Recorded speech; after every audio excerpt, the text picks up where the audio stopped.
What's up guys, Jerome here from the Bonsai Supply and welcome to today's video. So in today's video, we are going to do a root over statue. Now I am very excited because it was my birthday just last week, and for my birthday I wished a new statue, and it seemed like my technique has worked because I have it. So, so a really good place to buy statues is actually on Etsy. And so what I do is I find a lot of statues and then I put them into my wish list, and then I pretty much, give Mari the hint of what I wanted for my birthday, and this is what she chose. So this is a gargoyle statue. It is made out of concrete and then hand finished, so it has incredible detail, and his name is actually Paws. He already came with that name, I didn't give it that, so we'll see if we keep that name or if we're going to change it.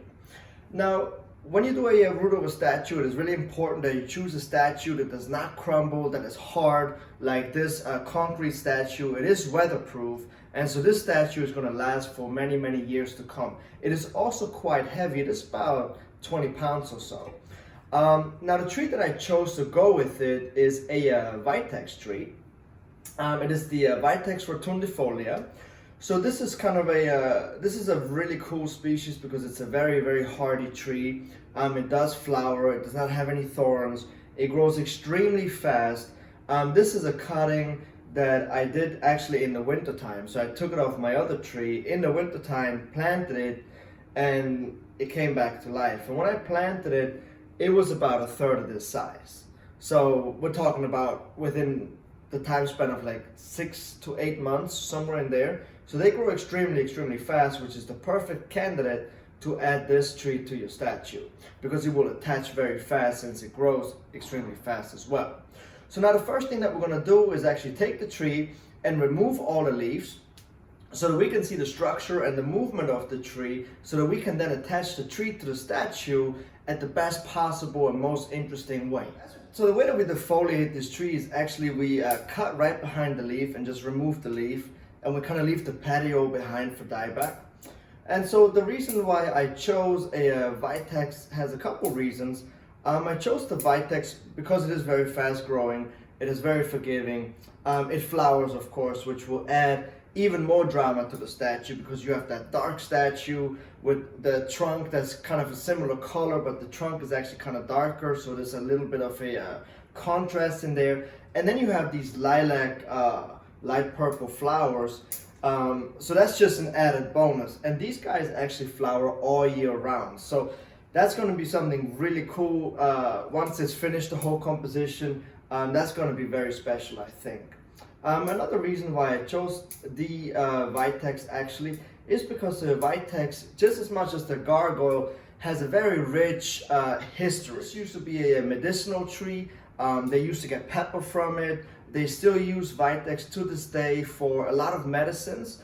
And so I thought, since the Gargoyle has such an old and rich history, I should pair it with a tree that could potentially have grown in the same area. So when I put them together, that it kind of looks a little bit more realistic versus if I would have chosen like a Japanese white pine or something like that, that we for sure know does not grow where the Gargoyle may have been displayed, right? So it's just something to keep in mind when you do create a root over statue.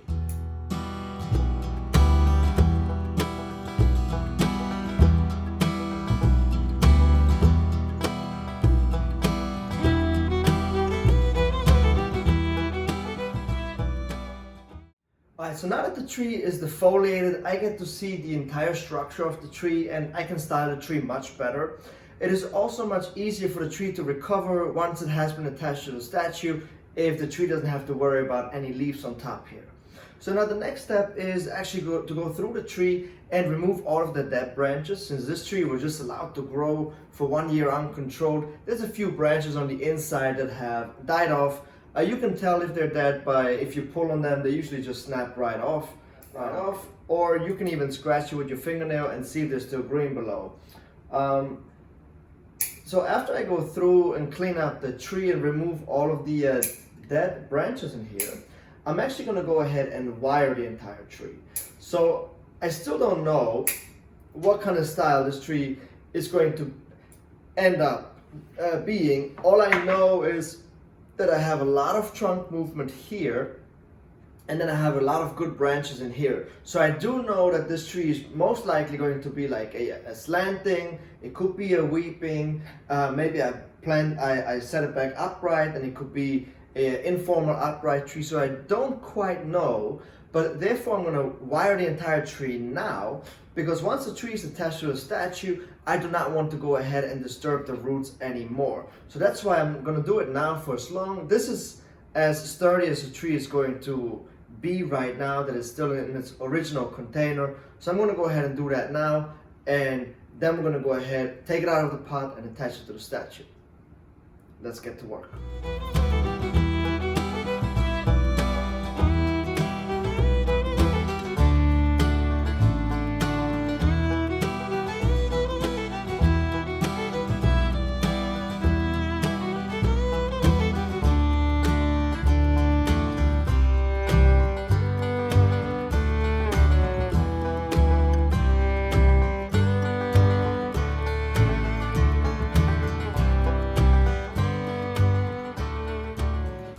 Alright, so now that the tree is wired, we're gonna go ahead and take it out of its current container and see what we have. And just so you guys know, all the cuttings that you take from a Vitex, you can just plant them and they will just grow.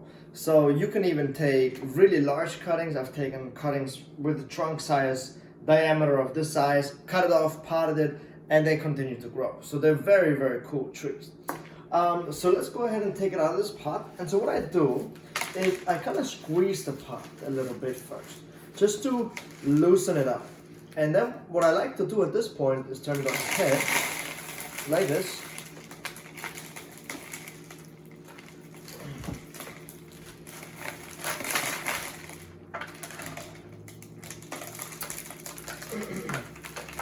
Alright, so first of all, this is pretty incredible that in less than a year that I have this much root.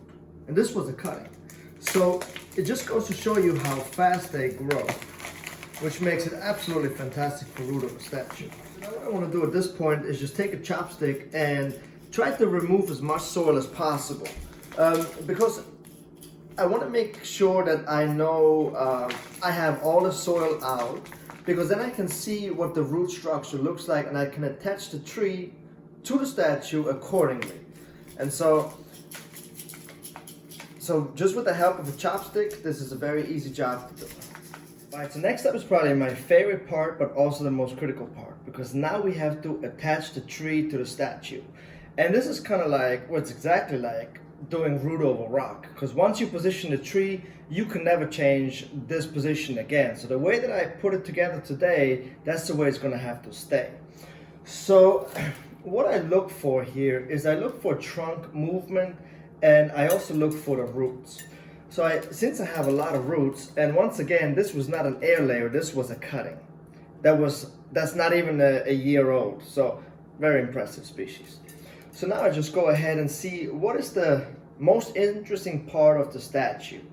And so the way that I look at it, I think this could be one front, right in here in between the toes, right in here. This could be one front where you can see how the statue kind of leans towards you and you get to appreciate all the features. So it would be probably something like that. Another front could be something like this, where you look at it from this side.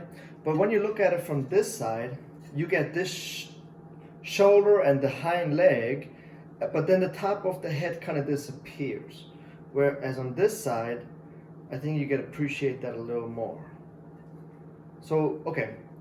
So actually on this side, if you look at it on this side, you get both of the legs, front leg, hind leg. You also get the tail, and then you get more of the head. So I do feel like that this is going to be my front in here. So now let's see what we can do here. So now when you attach a statue right on top of the tree, like on top of a statue like this, it always looks kind of like a backpack, or it looks too man-made. So I'm thinking of attaching it kind of on the side. Let's see how that goes. Now the good thing is when you have a tree that has this much root, you just let the roots attach and thicken up, and then you're gonna come back once all of these roots have touched the soil surface and have thickened up. That's when you're gonna come back and then actually remove some of these roots that you don't want. Unless if I leave as many roots as I have now, they will most likely start to fuse together. So that could also look really cool. All right, so this part is very critical. You want to make sure that you tie the tree against the statue as firmly as possible, so that if the tree is not pressed against the statue as firmly as possible, the two will not start to fuse together. And so you want to make sure you take some wire and you really crank it and you really tie this tree up against the statue, and that way they will start to grow and fuse together. Now it does kind of look like this guy is wearing like a fur coat at the moment. As these roots start to harden off, we're going to start to be a little more selective. And I think right in there is going to be the front. So you can see statue, you can see everything here, you can see the trunk movement, and then you can see the tree as well, of course. So now the last step that we're going to have to do here is really put the wires into place, the branches into place somehow, and come up with a cool design.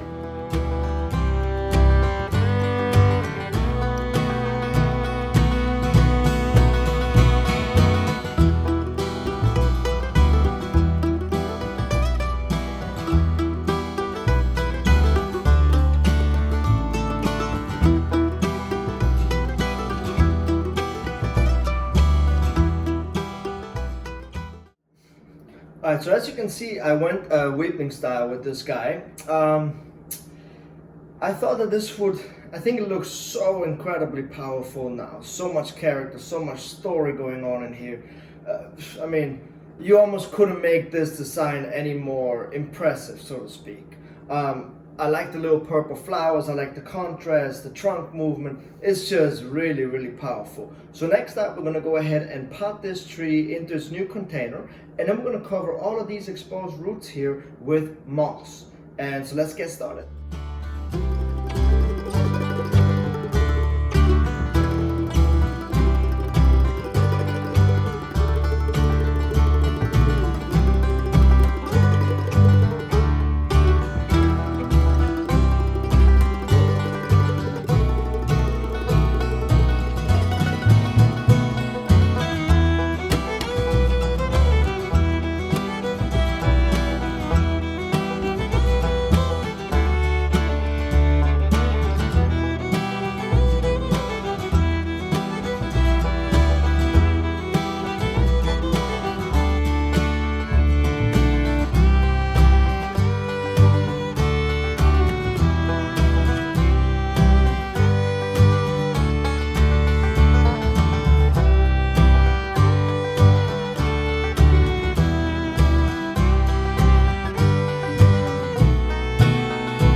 Alright, so this is the finished design for today. This is the front, just like you guys are looking at it. Now, a lot of things have happened here. I'm going to try to walk you through it here. So after I positioned the tree, the composition in the pot, and I tied it down, I used sheet moss, which you can find at any big box store. The sheet moss, as the name says, it comes in sheets versus it being shredded, which makes it a lot easier to wrap this entire section in moss. Now I used moss to cover up the roots because the roots were still fairly young and they have not hardened off yet. So I covered this section so that the roots can continue to grow down into the soil and then get established. I used clear wrap. This is just regular packaging, clear wrap, shrink wrap, that I used to really compact this entire package here. Almost made it look like it's almost like a little air layer, if you will, or a very large air layer actually. And I used a shrink wrap to really squeeze the moss and really press it up against the roots, and so that the roots are then being pressed up against the statue, which then will attach the tree much faster to the actual statue. So I'm going to keep this package here in place for about a year. In a year from now, I'm going to go ahead and just peek a little bit and see if some of the roots have thickened up and have attached themselves to the statue. If yes, I'm going to remove the package. If no, I'm just going to leave it for another year. So there's no rush in removing this package. This tree has two really good fronts. One is the one that you guys are looking at, which gives me more statue. And then another front could be the corner here, which gives me then more of the tree movement. For today, I went with the statue, but as time progresses, I might change to the corner and have more of the tree. We'll see how that goes, but for now, this is the finished composition for today. So this is really it for today. I hope that you guys enjoyed this video. Please let me know what you think of this composition. Please like this video, subscribe to our YouTube channel, and I will catch you guys next time.